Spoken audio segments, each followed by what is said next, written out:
گیا۔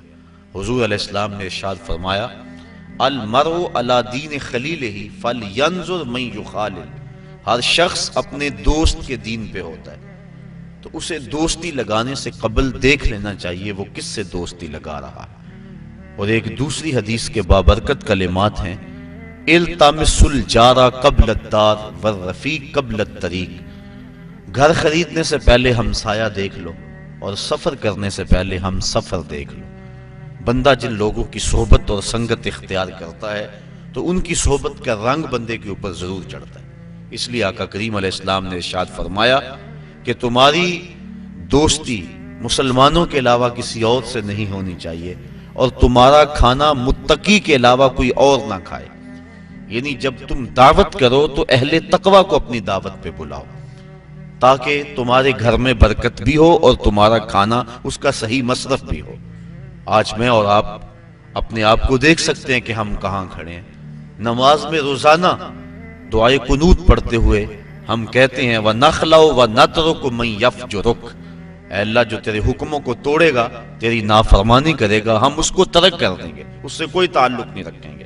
لیکن جس طرح ہم نماز باقی ساری مسجد میں چھوڑ گئے تو اسی طرح ہم یہ بھی مسجد میں چھوڑ جاتے ہیں اور باہر نکل کے کبھی بھی ہم نے اپنے کہے ہوئے کا لحاظ اور پاس نہیں رکھا، جبکہ ہم یہ روزانہ ہر روز اپنی نماز وطروں کے اندر یہ دعا پڑھتے ہیں اور اپنے رب سے یہ عہد کرتے ہیں کہ جو تیرے نافرمان ہیں، تیرے حکموں کو توڑتے ہیں، ہمارا ان سے کوئی تعلق نہیں ہوگا۔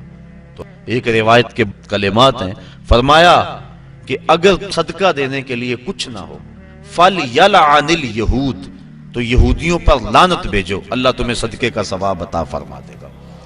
چونکہ یہود بدترین دشمن ہے اسلام کے، اور انہوں نے ہر دور میں اسلام اور اہل اسلام کے خلاف سازشوں کے جال بنے۔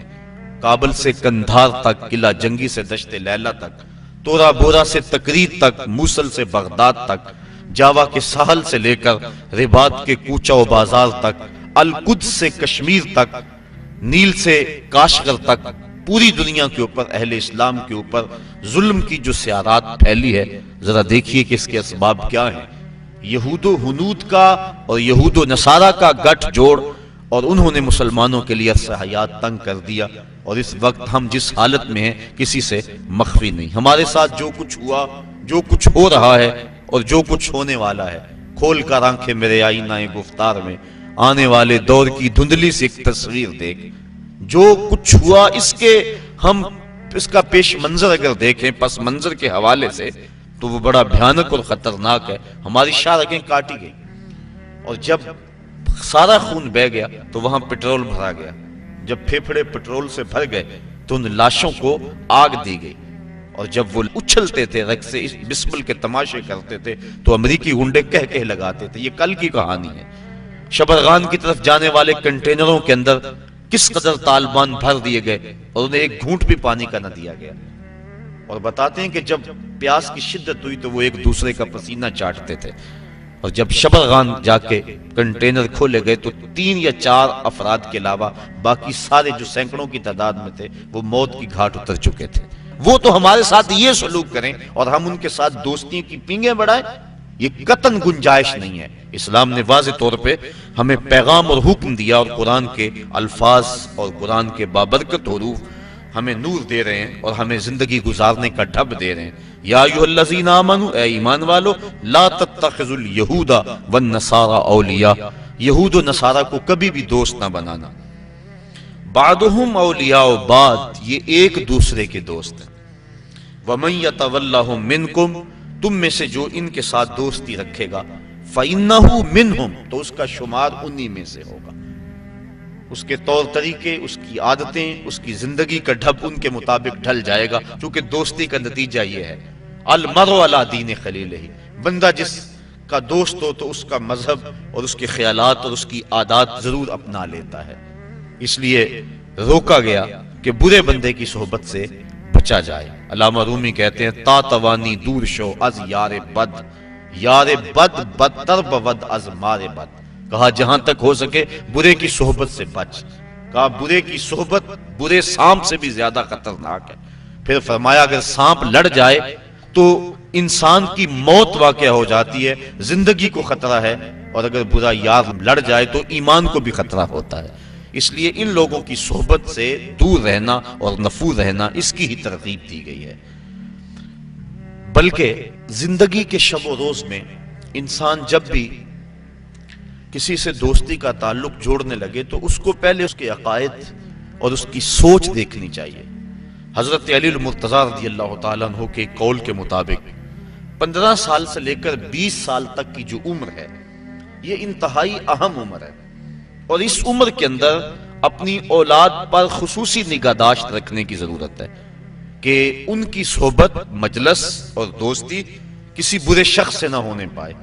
ساری زندگی انسان کی جو ہوتی ہے وہ ان 5 سالوں کے اندر ترتیب پاتی ہے، پوری زندگی پر ان 5 سالوں کی صحبتوں کی چھاپ رہتی ہے۔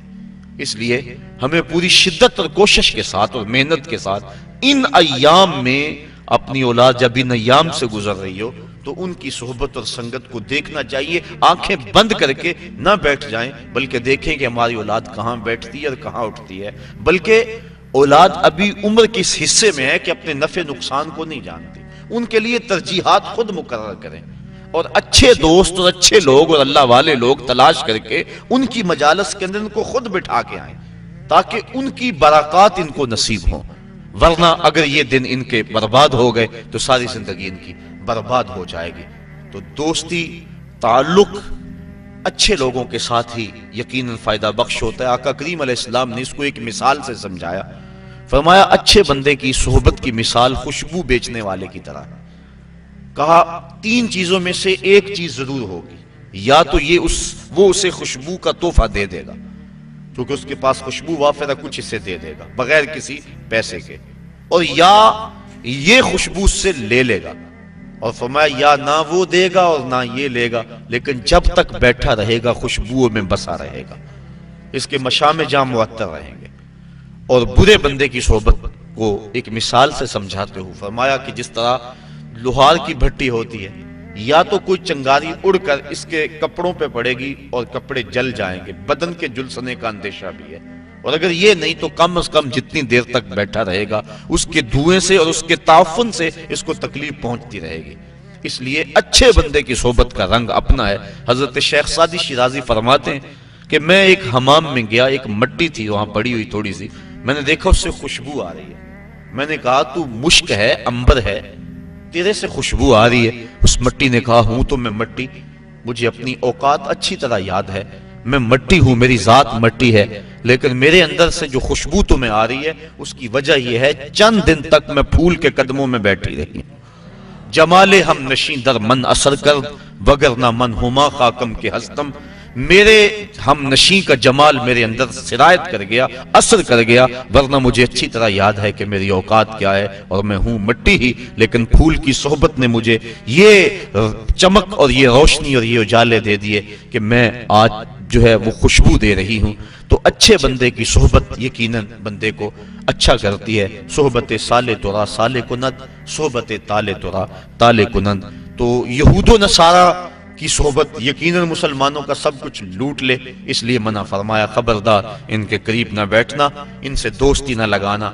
ہاں ان سے کاروبار کرنا جائز ہے، لیکن ایک ایک لمحہ تمہارے ذہن میں یہ بات ہونی چاہیے کہ ہم ان کے دشمن ہیں اور یہ ہمارے دشمن ہیں۔ اگر یہ بات رہے گی تو ان کی صحبت بد کے اثرات ظاہر نہیں ہوں گے، لیکن اگر دوستی کا رنگ چڑھنے لگے گا ان ملاقاتوں کو تو نتیجتاً یہ ہے کہ دین ایمان سب کچھ برباد ہو جانے کا اندیشہ ہے۔ اس لیے منع فرما دیا کہ ان سے دوستی نہ لگانا، بے شک جس نے ان سے دوستی لگائی وہ انہی میں سے شمار ہوگا، بے شک اللہ تعالیٰ ظالم قوم کو ہدایت نہیں عطا کرتا۔ فَتَرَى الَّذِينَ فِي قُلُوبِهِم مَّرَضٌ يُسَارِعُونَ فِيهِمْ، وہ لوگ جن کے دلوں میں بیماری ہے، نفاق کی بیماری ہے، یسارعون فیہم، وہ ان کی دوستی میں سرعت کرتے ہیں، جلدی کرتے ہیں، بھاگ بھاگ کر ان سے تعلق جوڑنا چاہتے ہیں، ان کی کوشش ہوتی ہے کہ ہمارا ان سے دوستی کا رشتہ جڑ جائے۔ کون لوگ؟ جن کے دل میں نفاق کی بیماری موجود ہے۔ اب اگر ان سے کہا جائے کہ میاں ان سے دوستی کیوں لگا رہے تو ان کے دلائل ہوتے ہیں۔ یقولون، کہتے ہیں، نخشا ان تصیبنا دائرہ، ہم اس لیے ان سے دوستی لگا رہے ہیں کہ کسی آنے والی مصیبت سے بچ جائیں، ہمارے اوپر کوئی آزمائش نہ آ جائے، کوئی گردش نہ آ جائے۔ اگر ہم نے ان سے دوستی نہ لگائی تو ہمیں خطرہ ہے اپنی معیشت کا، ہمیں خطرہ ہے اپنے حالات کا۔ دنیا کی منڈی میں ہم تنہا رہ جائیں گے، ہمارا سماجی بائیکاٹ کر دیا جائے گا، ہم پتھر کے زمانے میں دھکیل دیے جائیں گے۔ اس طرح کے دلائل تراشتے ہیں اور کہتے ہیں کہ ہم اس لیے دوستی لگاتے ہیں نقشہ ہم ڈرے ان تصیبنا دائرہ، کہ ہمیں کوئی گردش نہ آلے۔ فَعَسَى اللَّهُ أَن يَأْتِيَ بِالْفَتْحِ أَوْ أَمْرٍ مِّنْ عِنْدِهِ فَيُصْبِحُوا عَلَىٰ مَا أَسَرُّوا فِي أَنفُسِهِمْ نَادِمِينَ۔ ان قریب اللہ تعالیٰ مومنوں کو فتح عطا فرما دے، ممکن ہے کہ اللہ مومنوں کو فتح عطا کر دے، اور امر من عنده، یا اپنی جناب سے کوئی اور چیز عطا کر دے۔ فَيُصْبِحُوا عَلَىٰ مَا أَسَرُّوا فِي أَنفُسِهِمْ نَادِمِينَ۔ یہ دوستی گانٹنے والے اور اپنے دل کے اندر وہ چیزیں رکھنے والے یہ دیکھتے رہ جائیں گے اور شرمسار ہو جائیں گے، اور اللہ مومنوں کو سرخرو فرما دے گا۔ اور ایک وقت آنے والا ہے کہ جب اہل اسلام کو اللہ تعالیٰ ایسی کامیابی عطا فرمائے گا کہ دنیا کے خطے پر ایک بھی یہودی قائم نہیں رہے گا۔ حضرت عیسیٰ علیہ السلام تشریف لائیں گے، حضرت امام مہدی کے عساکر میدان میں آئیں گے، خنزیر کو قتل کیا جائے گا، صلیب کے نشان کو توڑا جائے گا، اور کتب حدیث میں موجود ہے اللہ تعالیٰ ایسی اعانت فرمائے گا اہل اسلام کی، اگر کسی جھاڑی کے پیچھے یا پتھر کی اوٹ میں کوئی یہودی چھپا ہوا، وہ پتھر مسلمان مجاہد کو آواز دے کے کہے گا ادھر آ، میرے پیچھے یہودی چھپا ہوا ہے۔ اور جب دنیا سے آخری یہودی قتل کر دیا جائے گا تو دنیا کا امن قائم ہو جائے گا، حتیٰ کہ سانپ انسانوں کے اندر پھریں گے لیکن ڈسیں گے نہیں، بھیڑیا اور بکری ایک گھاٹ پہ پانی پئیں گے لیکن بکری کو بھیڑیے سے خطرہ نہیں ہوگا۔ دنیا کے امن کی ضمانت ہے جب آخری یہودی قتل ہوگا۔ جب تک یہود موجود ہیں پوری دنیا کے اوپر امن قائم نہیں ہو سکتے۔ امن کی بربادی کا سبب مسلمان دہشت گرد قرار دیے جا رہے ہیں، لیکن حقیقت یہ نہیں ہے، مسلمان تو اپنی بقا کی جنگ لڑ رہے ہیں، مسلمان دہشت گرد نہیں ہوتا۔ یہ تو امن کا متوالا ہے، یہ تو امن کا درس دینے والا ہے۔ پوری دنیا کے اوپر جو فساد ہے وہ یہود کی وجہ سے ہے، اور جب یہودی ختم ہو جائیں گے خاص کم جہاں پاک، تو پوری دنیا کے اوپر امن کے سویرے طلوع ہونے لگیں گے۔ تو اللہ تعالیٰ جل شانہ مومنوں کو وہ دن ضرور دکھائے گا۔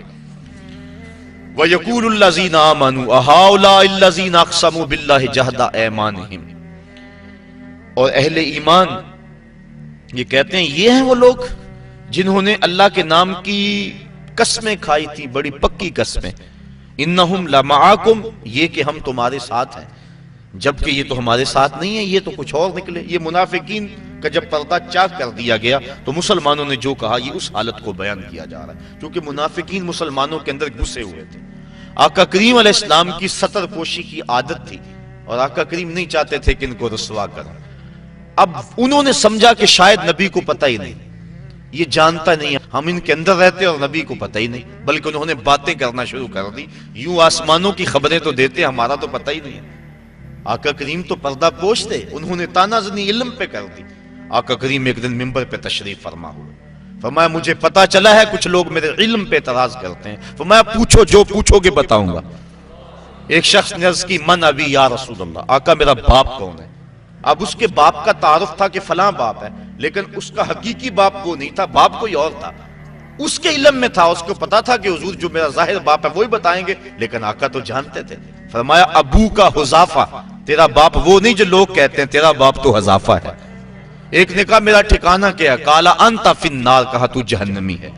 فبارک عمر رضی اللہ تعالیٰ عنہ، حضرت عمر فاروق اپنی پنڈلیاں بچھا کے اس طرح بیٹھے اور اپنے ہاتھ جوڑے، کہا ردیت باللہ ربا وبالاسلام دینا وبمحمد نبیا، حضور ہم اللہ کے رب ہونے پہ اور اسلام کے سچا دین ہونے پہ اور آپ کے نبی ہونے پہ راضی ہیں۔ یہ اعتراض ہم نے نہیں کیا، یہ کسی منافق نے بات کی ہے۔ تو بار بار حضرت عمر فاروق نے یہ عرض کی تو اللہ کے محبوب کا غصہ کافور ہوا، اور آقا کریم بار بار پوچھتے تھے، سلونی، پوچھتے کیوں نہیں؟ پوچھو، جو پوچھو گے میں بتاؤں گا۔ اللہ اکبر۔ تو اللہ کے محبوب کی نظر سے کوئی شے پوشیدہ نہیں ہے۔ حدیث میں آتا ہے، مشکات کے الفاظ ہیں، آقا کریم ایک دن تشریف لائے اور حضور کے دونوں ہاتھوں میں دو کتابیں تھیں۔ صحابہ کو کہا جانتے ہو یہ کتابیں کیا ہیں؟ صحابہ نے کہا اللہ و رسولہ عالم، اللہ اور اس کا رسول جانتا ہے۔ فرمایا ھذا کتاب من عند اللہ، یہ کتاب جو میرے دائیں ہاتھ میں ہے یہ مجھے اللہ کی طرف سے عطا کی گئی ہے، اس میں جنتیوں کے نام ہیں، ان کے باپوں کے نام ہیں، ان کے قبیلوں کے نام ہیں۔ اور فرمایا یہ جو کتاب ہے میرے بائیں ہاتھ میں یہ بھی مجھے اللہ کی طرف سے دی گئی ہے، اس میں جہنمیوں کے نام ہیں، ان کے باپوں کے نام ہیں، ان کے قبیلوں کے نام ہیں۔ تو نگاہ سے کوئی شے پوشیدہ نہیں ہے۔ نبی جس کو اللہ نے اتنا بڑا منصب دیا بھلا اس کو بتلایا ہی نہیں ہے، یہ کیسے ہو سکتا ہے؟ حدیث میں آتا ہے، مسلم میں اور دیگر کتب میں کتاب الملاحم میں روایت موجود ہے، اللہ کے محبوب علیہ السلام نے ایک دن فرمایا قرب قیامت میں جب دجال آئے گا نا تو میرے غلام اس دجال کے مقابلے میں نکلیں گے۔ فرمایا انی لعارف اسماءہم واسماء آبائہم والوان خیولہم، میں اپنے ان غلاموں کے ناموں کو جانتا ہوں، ان کے باپوں کے ناموں کو جانتا ہوں، جن گھوڑوں پہ چڑھ کے جہاد کریں گے میں محمد ان گھوڑوں کے رنگوں کو بھی جانتا ہوں، وَأَلْوَانَ خَيُولِهِمْ، ان گھوڑوں کے رنگوں کو بھی میں جانتا ہوں کہ کون سا غلام کس رنگ کے گھوڑے پہ چڑھ کے جہاد میں آئے۔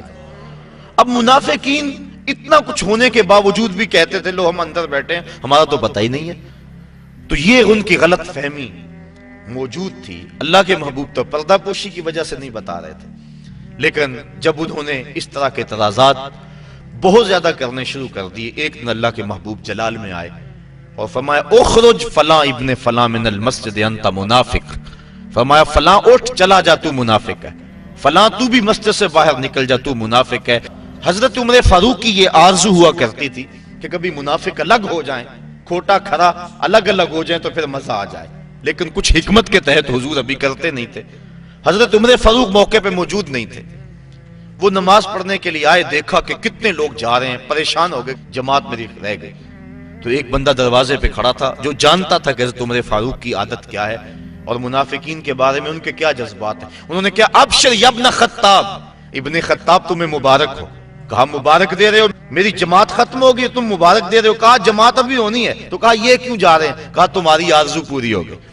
اللہ کے محبوب نے منافقوں کو مسجد سے نکال دیا ہے۔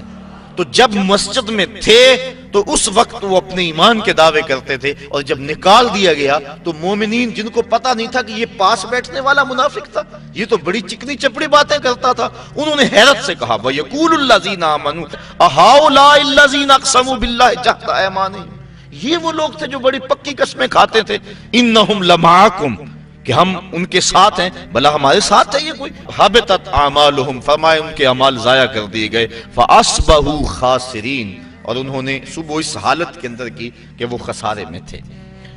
یا ایھا الذین آمنوا من یرتد منکم عن دینہ، اے ایمان والو تم میں سے اگر کوئی دین سے منحرف ہو جائے، مرتد ہو جائے، دین کو چھوڑ دے۔ یہود و نصارہ کی دوستی کے بعد اس بات کو بیان کیا، چونکہ برے لوگوں کی جب صحبت ہوگی تو اس کا رنگ ہوگا، تو کہیں ایسا نہ ہو کہ ان لوگوں کی دوستی کے نتیجے کے اندر تم ارتداد کی طرف چل پڑو، اور اگر تم ارتداد کی طرف چل پڑو تو کیا تمہارے رب کو پرواہ ہوگی؟ اب ارشاد فرمایا جا رہا ہے یا ایھا الذین آمنوا، اے ایمان والو، من یرتد منکم عن دینہ، تم میں سے اگر کوئی اپنے دین سے منحرف ہو جائے، فسوف یاتی اللہ بقوم، اللہ کو اس کی کوئی پرواہ نہیں ہے کہ اگر کوئی مرتد ہوتا ہے، بلکہ فسوف ان قریب یاتی اللہ بقوم، اللہ ایسی قوم لائے گا یحبہم ویحبونہ، جس قوم سے اللہ پیار کرتا ہے اور اللہ سے وہ قوم پیار کرتی ہے۔ ایسی قوم تمہارے جگہ لے آئے گا جو اللہ سے پیار کرنے والی ہے۔ قل ان کنتم تحبون اللہ فاتبعونی یحببکم اللہ، ارشاد فرمایا گیا اگر تم اللہ سے پیار کرتے ہو، اب محبوب کہہ دو کہ میری اتباع کرو، جب میری اتباع کرو گے تو اللہ تم سے پیار کرے گا۔ وہاں یہ ہے بندے کا پیار مقدم اور مالک کا پیار بندے کے ساتھ، اس کو مؤخر بیان کیا گیا، لیکن یہاں فرمایا گیا کہ ایسی قوم لائے گا کہ جس سے اللہ پیار کرتا ہے، جب اللہ پیار کرتا ہے تو وہ قوم بھی پیار کرتی، یعنی اللہ کے پیار کو مقدم رکھا گیا۔ اور حقیقت بھی یہ ہے عشق اول در دل معشوق پیدا می شود، محبت پہلے محبوب کے دل میں پیدا ہوتی ہے، جب اللہ پیار کرتا ہے تو بندے پیار کرتے ہیں۔ حضرت حسن بصری رضی اللہ تعالیٰ عنہ فرمانے لگے جلدی جلدی مصلی بچھاؤ، میرا رب مجھے یاد کر رہا ہے تو میں بھی چاہتا ہوں کہ میں اسے یاد کروں۔ تو کہا مریدین نے حضرت آپ کو کیسے پتا ہے کہ آپ کا رب آپ کو یاد کر رہا ہے؟ کہا میرے دل میں اس کی یاد آ رہی ہے، تو وہ یاد کر رہا ہے تو مجھے یاد آ رہی ہے۔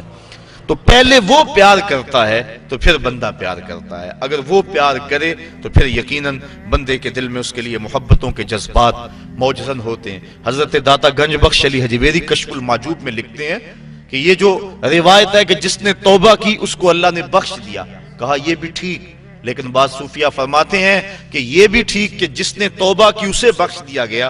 صوفیہ فرماتے ہیں اصل بات یہ بھی ہے کہ جس کو بخشنا تھا اللہ نے اسے توبہ کا راستہ دکھا دیا۔ ایک یہ ہے جس نے توبہ کی اسے بخش دیا گیا، اور دوسرا یہ ہے جس کو بخشنا تھا اس کو توبہ کا دروازہ دکھا دیا۔ اس لیے اللہ جس سے محبت کرتا ہے تو وہ اللہ سے پیار کرتا ہے۔ تو یہ توفیق مل جانا کہ بندہ جو ہے وہ اللہ کی یاد میں بیٹھے، تو سمجھو کہ ہمارا رب ہمارے اس بیٹھنے کو قبول کر رہا ہے۔ وہ کیا کسی نے کہا نا میری توفیق بھی تیرے کرم کا صدقہ، یہ قدم اٹھتے نہیں اٹھائے جاتے۔ تو اللہ اگر اپنی یاد کی کسی کو توفیق دے دے تو یقیناً یہ اس کی کرم نوازی۔ آگے فرمایا اذلۃ علی المؤمنین عزۃ علی الکافرین، ان کی ایک نشانی تو یہ ہے کہ اللہ ان سے پیار کرتا ہے اور وہ اللہ سے پیار کرتے ہیں۔ دوسری نشانی اذلۃ علی المؤمنین عزۃ علی الکافرین، وہ مومنوں پر نرم ہیں اور کافروں پہ سخت ہیں۔ ایسی قوم پیدا کرے گا جو کافروں پر سخت ہوگی اور مومنوں پہ نرم ہوگی۔ ہو حلقہ یاراں تو بریشم کی طرح نرم، رزم حق و باطل ہو تو فولاد ہے مومن۔ یہ مومن کی خصوصیت ہے کہ کافر کے مقابلے میں وہ سختی دکھاتا ہے۔ اگر مومن کافر کے مقابلے میں نرمی دکھانے لگ جائے تو اس کے روب ختم ہو جاتے ہیں اور ہوا اکھڑ جاتی ہے۔ اس لیے ہمیشہ وہ کافر کے مقابلے میں سختی کے ساتھ ڈٹا رہتا ہے۔ اس وقت اس کو حالت قیام کا درس دیا گیا، لیکن جب اپنے مومن بھائیوں سے ملے تو اس کی حالت پھر انتہائی نرم ہوتی ہے۔ مسافِ زندگی میں سیرت فولاد پیدا کر، اقبال نے کہا تھا مسافِ زندگی میں سیرت فولاد پیدا کر، شبستان محبت میں حریر و پرنیاں ہو جا، گزر جا بن کے سیلے تند رو کو ہو بیاباں سے، گلستہ راہ میں آئے تو جوئے نغمہ کہاں ہو جا۔ جب راستے میں پہاڑ آئے تو ٹکرا جا ان سے، اور جب راستے میں کوئی باغ آ جائے تو اس پانی کو کہا جا رہا ہے کہ اب تو سیلاب نہ بن بلکہ جوئے نغمہ خاں بن جا، گیت گاتی ہوئی ندی بن جا اور اس باغ سے یوں گزر۔ تو جب اپنوں سے ملتے ہیں تو ان کی محبت مثالی ہوتی ہے، اور جب کافر کے مقابلے میں ہوتے ہیں تو سخت ہوتے ہیں۔ اگر قوم کا مزاج یہ ہو جائے کہ کافروں سے نرمی اور اپنوں سے سختی، تو پھر اللہ کے عذاب کا انتظار کرنا چاہیے۔ یجاہدون فی سبیل اللہ، ان کی ایک صفت یہ ہے کہ وہ اللہ کے راہ میں جہاد کرتے ہیں۔ کافروں کے مقابلے میں سرحدوں پر جو لڑائی لڑی جاتی ہے اس کو عربی میں قتال کہتے ہیں، اور جہاد جد و جہد دین کو کہتے ہیں۔ اعلاء کلمت الحق کے لیے جو بھی محنت کی جائے، جد و جہد کی جائے، اس کو جہاد کہتے ہیں۔ اس قتال کو بھی جہاد شامل ہے کیونکہ یہ بڑا وسیع المفہوم لفظ ہے جہاد۔ اور اس کے علاوہ جو بھی راہ دین میں جد و جہد کی جائے اس کو شریعت اسلامیہ میں جہاد کہا جاتا ہے۔ تو کہا وہ راہ خدا میں جہاد کرتے ہیں۔ وَلَا يَخَافُونَ لَوْمَةَ لَائِمٍ، اور اس راستے میں کسی ملامت کرنے والے کی ملامت سے ڈرتے نہیں ہیں، بلکہ جب بندہ اس راستے کا مسافر ہو جاتا ہے اسے کسی ملامت کرنے والے کی ملامت کا خوف نہیں ہوتا، بلکہ اس ملامت سے اس کو ایک لذت آتی ہے۔ حضرت ابو ذر غفاری رضی اللہ تعالیٰ عنہ فرماتے ہیں کہ میں حضور کی خدمت میں دار ارقم میں حاضر ہوا۔ رہنے والے مدینے کے تھے لیکن آئے مکہ المکرمہ، ابتداء اسلام تھا۔ حضور کی خدمت میں حاضر ہوا بیعت اسلام کی۔ دو چیزوں پر حضور نے مجھ سے وعدہ لیا، ایک تو حق کہنا چاہے کچھ بھی ہو جائے، اور دوسرا اللہ کے راستے میں کسی ملامت کرنے والے کی ملامت سے نہیں ڈرنا۔ میں نے بیعت کر کے کہا حضور اگر اجازت ہو تو باہر نکل کر اپنے ایمان کا اعلان نہ کروں۔ حضور فرمایا ابھی حالات ایسے نہیں، ابھی اپنے ایمان کو مخفی رکھو۔ عرض کی حضور ابھی تو میں نے آپ سے وعدہ کیا ہے کہ حق کہنا ہے چاہے قیامت آ جائے۔ آقا کریم فرمایا اچھا پھر تمہاری مرضی۔ حضور بھی پرکھنا چاہ رہے تھے، کہا اچھا پھر تمہاری مرضی۔ حضرت ابو ذر غفاری کی سنیے، کتب سیر میں واقعہ موجود ہے۔ کہتے ہیں میں سین حرم میں آیا، کیا دیکھتا ہوں کہ صنادید قریش نشستیں جمائے بیٹھے ہیں اور ان کے چیلے چانٹے ان کے ارد گرد جو ہے وہ حلقوں میں بیٹھے ہوئے ہیں۔ میں کعبۃ اللہ کے ساتھ ٹیک لگا کے زور سے کہا لوگو سن لو، میں اللہ کی توحید کا اقرار اور مصطفیٰ کی رسالت کا اقرار کرتا ہوں۔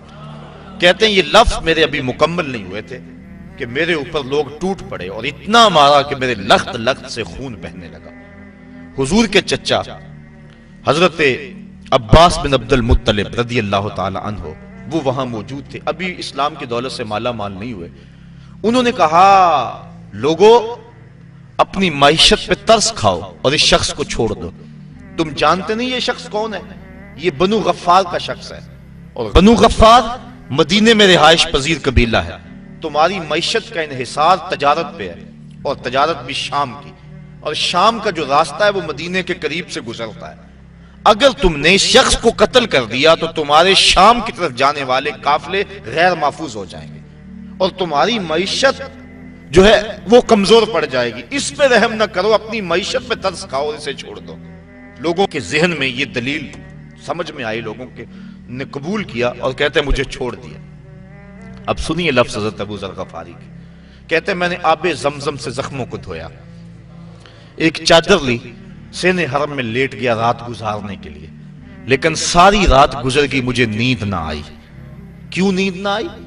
کہ زخم زیادہ تھے، درد ہو رہا تھا، یقیناً یہ بات بھی ہوگی، لیکن حضرت ابو ذر غفاری کے نیند نہ آنے کا سبب خود بیان کرتے ہیں۔ کہا مار کھانے میں اتنا مزہ آیا تھا کہ میرا جی چاہتا تھا دوبارہ دن چڑھے، وہ پھر آئیں اور پھر میں اعلان کروں، اور جو حال میرے ساتھ کل ہوا تھا دوبارہ پھر ہو۔ وہ مزہ دیا تڑپ نے میری آرزو ہے یارب، میرے دونوں پہلوؤں میں دل بے قرار ہوتا۔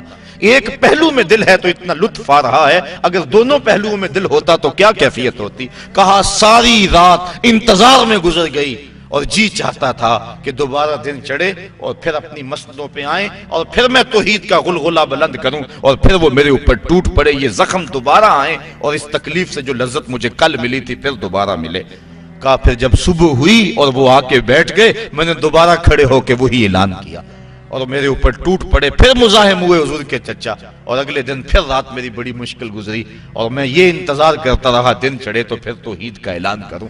تو وہ اللہ والے جو لوگ ہیں، اگر ان کو اس راستے میں کوئی تکلیف پہنچتی ہے یا کوئی ملامت کرتا ہے تو جب وہ جم جاتے ہیں دین پہ اور روح دین ان کو نصیب ہو جاتی ہے تو اس ملامت سے ڈرتے نہیں ہیں، بلکہ اس ملامت کرنے والے کی ملامت کی پرواہ کیے بغیر اپنے سفر کو جاری رکھتے ہیں۔ مار کھانے کے باوجود، تکلیفیں اٹھانے کے باوجود، ملامتیں سہنے کے باوجود حق پہ جمع رہنا اور یہ دولتیں مل جانا، یہ کیا انسان کے بس کا روگ ہے؟ کہا نہیں، ذالک فضل اللہ یؤتیہ من یشاء، یہ اللہ کا فضل ہے، جسے چاہے عطا فرما دے، جسے چاہے کرم نوازی فرما دے۔ واللہ واسع علیم، اللہ تعالیٰ وسعت والا اور علم والا ہے۔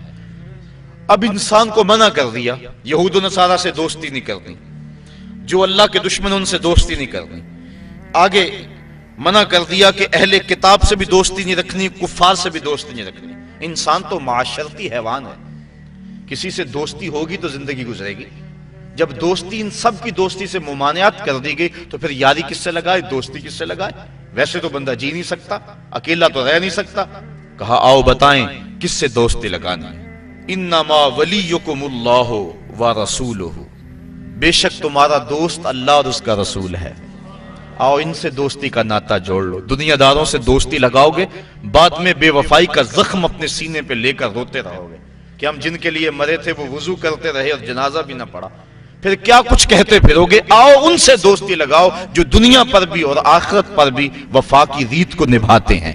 انما ولیکم اللہ، بے شک تمہارا دوست اللہ ہے، ورسولہ، اور اس کا رسول ہے، والذین آمنوا الذین یقیمون الصلاۃ، اور وہ اہل ایمان ہیں جو نماز پڑھتے ہیں، نماز قائم کرتے ہیں، ویؤتون الزکوٰۃ، اور زکوٰۃ ادا کرتے ہیں، وہم راکعون، اور ان کے دل اللہ کے حضور جھکے ہوئے ہیں۔ وہ ہیں تمہارے دوست اور ان سے دوستی تمہیں نفع دے گی۔ ومن یتول اللہ ورسولہ، اور جو اللہ اور اس کے رسول سے دوستی لگائے، والذین آمنوا، اور اہل ایمان سے دوستی لگائے، فإن حزب اللہ هم الغالبون، بے شک اللہ کا گروہ ہی غالب ہے اور غلبہ اسی کے پاس ہے اور وہی غلبہ دینے والا ہے۔